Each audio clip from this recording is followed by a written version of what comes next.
Bonjour, dans cette vidéo, je vais vous présenter ma recette pour fabriquer de la pierre d'argile, qu'on peut aussi appeler pierre à récurer. J'utilise la pierre d'argile principalement pour nettoyer mon évier, pour le dégraisser, pour nettoyer mon four aussi. On peut l'utiliser pour nettoyer sa plaque de cuisson. Je nettoie aussi mes chaussures moi avec, enfin après ça dépend du type de chaussures, mais je vous montrerai à la fin dans une petite démo comment je nettoie mes chaussures avec de la pierre d'argile. Enfin, ça s'utilise vraiment pour pas mal de choses. Donc, quel est l'avantage de le réaliser soi-même? Déjà, on contrôle les produits que l'on met dedans, hein, comme d'habitude. Et en plus de ça, ça va être vraiment très économique. Car c'est vrai que la pierre d'argile, il n'y a pas beaucoup d'ingrédients. Il y en a uniquement 3, enfin 4 si on compte l'eau. Il y a de l'argile blanche ou de l'argile verte, du bicarbonate de soude et du savon de Marseille. Donc, la fabrication ne reviendra pas cher du tout. Et donc, c'est un réel avantage de le fabriquer. Donc passons maintenant à la réalisation de la recette. Donc pour cette recette qui est ultra simple, il vous faudra 50 g d'argile blanche, vous pouvez aussi utiliser de l'argile verte. Ensuite il vous faudra 50 g de bicarbonate de soude, 10 g de copeaux de savon de Marseille. Pour cette recette, j'utilise du savon de Marseille blanc, donc des copeaux de savon de Marseille avec de la glycérine. En fait, la glycérine combinée avec l'argile blanche va éviter de faire de micro rayures sur les surfaces que vous allez nettoyer. En fonction de la surface que vous cherchez à récurer, ça peut être intéressant d'utiliser celui-ci. Et ensuite, il vous faudra 40 g d'eau bouillante. Donc je vais directement les mettre dedans. En fait, c'est pour dissoudre le savon de Marseille et pour avoir l'aspect pâteux. Ensuite, il vous faudra un petit récipient comme celui-ci. Je ne sais plus de quel produit je l'ai récupéré, mais je l'ai récupéré d'un ancien produit. Donc c'est vraiment quelque chose d'assez basique qu'on peut trouver un peu partout. Donc, on va faire fondre les copeaux de savon de Marseille.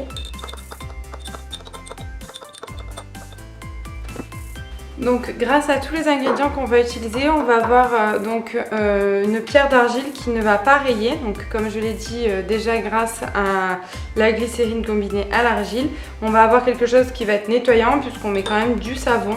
Ensuite on va avoir des propriétés dégraissantes qui vont polir et lustrer. Donc c'est vrai que cette pierre d'argile a quand même pas mal d'avantages.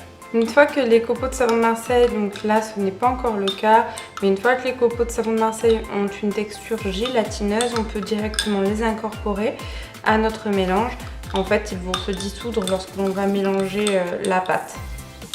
Mais on attend quand même bien qu'ils soient gélatineux et là c'est pas encore vraiment le cas. Ce que j'ai oublié de dire, c'est qu'il vous faudra une cuillère en style céramique ou en bois, car l'argile blanche qui est ici peut être détériorée avec des métaux. Donc, une fois que les copeaux de savon de Marseille sont dissous, on va prendre le mélange, on le met directement. Donc oui, moi je fais le choix de faire le mélange directement dans mon pot pour éviter de faire du gaspillage en transvasant. Donc ensuite, on va mettre toutes les poudres et le savon de Marseille. Hop, donc je commence par le savon, je mets ensuite, en fait il n'y a pas vraiment d'ordre. Là je mets donc l'argile blanche et je vais ajouter le bicarbonate de soude.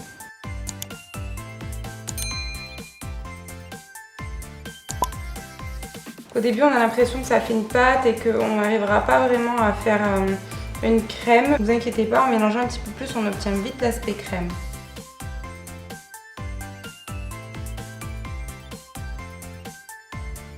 Ouais, on remet bien parce qu'il me restait pas mal de copeaux de savon, mais vous voyez, l'aspect est quand même bien crémeux.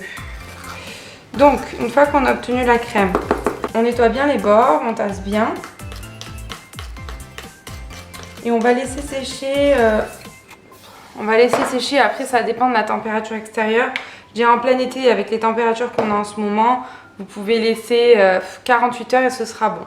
En plein hiver, avec l'humidité, vous pouvez laisser une semaine et normalement le mélange sera bon. Donc moi ce que je fais, c'est que je le laisse bien au soleil.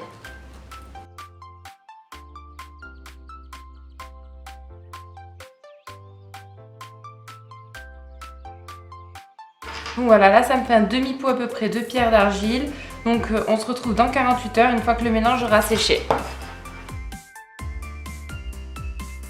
Donc en réalité on se retrouve 4 jours après la réalisation de la pierre d'argile. Donc pour tout vous dire, j'ai laissé un jour de plus parce que je l'ai oublié une fois la nuit. Donc avec la rosée, j'ai trouvé que ça s'était encore bien humidifié. Donc j'ai préféré attendre un petit peu plus. Et donc là on voit bien sur la vidéo que c'est quelque chose de très solide. Si on voit quelques petites taches dessus, en fait c'est que mes copeaux de savon de Marseille n'étaient pas totalement dilués. Bon, c'est pas très embêtant. Il y en a une bonne partie qui était diluée, mais il y en a certains qui n'étaient pas totalement dilués et qu'on peut encore apercevoir dans la poudre. Donc sur cette petite démo, en fait je vous montre comment j'ai l'habitude de l'utiliser.